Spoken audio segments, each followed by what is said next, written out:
Ay mga mare, nakalabas pala yung pamilya ko no. Kay gikan baya may sulod sa balay. Maong ni gawas me. Chares. Umiyak na nga dyan si Bunso no. Kay gusto man niya na umandar na yung tuya-tuya na yan. Na. Pag mayaman na ako nak, bilhin natin yung susi ng tuya-tuya nila nak. Na. Napaka-hyper acidity naman talaga ni Bunso. Oh, tingnan nyo naman. Hyper acidity o hyper ability. Ay ambot na. Minsan nga lang makalabas yung pamilya ko, no? Kaya parang nakawala talaga kami sa hawla na.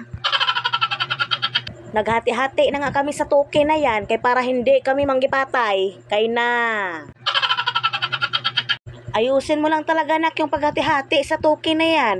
Hindi ka ba natatakot sa braso ko? Na. Parang ang saya yung dalawa dyan ah. Parang dinadaya nyata ako pagdating sa token ah. Wag talaga ninyo akong dayain kay baka lumipad kayo ngayon.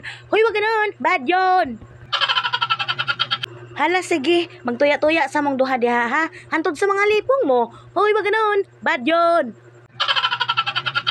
Ano kayang tawag sa laruan na yan? Kay iba nga siya sa paningin ko. Car na umiikot o umiikot na car? Na, ginawa ko.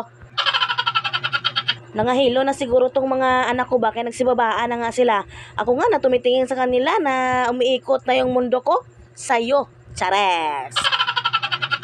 Inilabas ko nga dito yung sama ng loob ko, no? Kay baka inilabas ko yung sama ng loob ko kay partner, baka siyang mapukpok ko na huwag naman ginoo ko. Ipinasa ko na nga kay Kuya Adrian yung pamukpok na yan, no? Kay para ilabas niya rin yung sama ng loob niya. Chares. Tignan mo nga tong pamilya ko. Okay, pinagtulungan na nga nilang pukpukin yan. Hindi ko nga alam kung saan yan may galit. Yung mga batang yan. Kay pag may galit yan sila sa akin na magpinukpuk kay Judming Tanan. Na.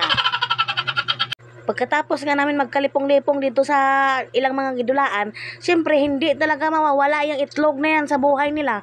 Kaya isa nga lang yung hulmahan nila ng itlog at mukha nila. Chares. Kung alam ko lang na favorite nila yung itlog na ganyan, nang itlog na lang sana ako nang itlog. Chares.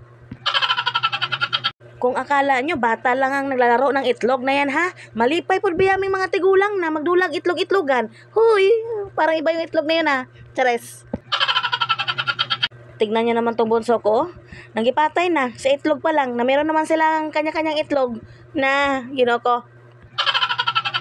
Punta na nga kami dito sa favorite ng bayan, oh. Ang Mang Inasal. Masarap na, juicy pa. Endorser ka, day? Na.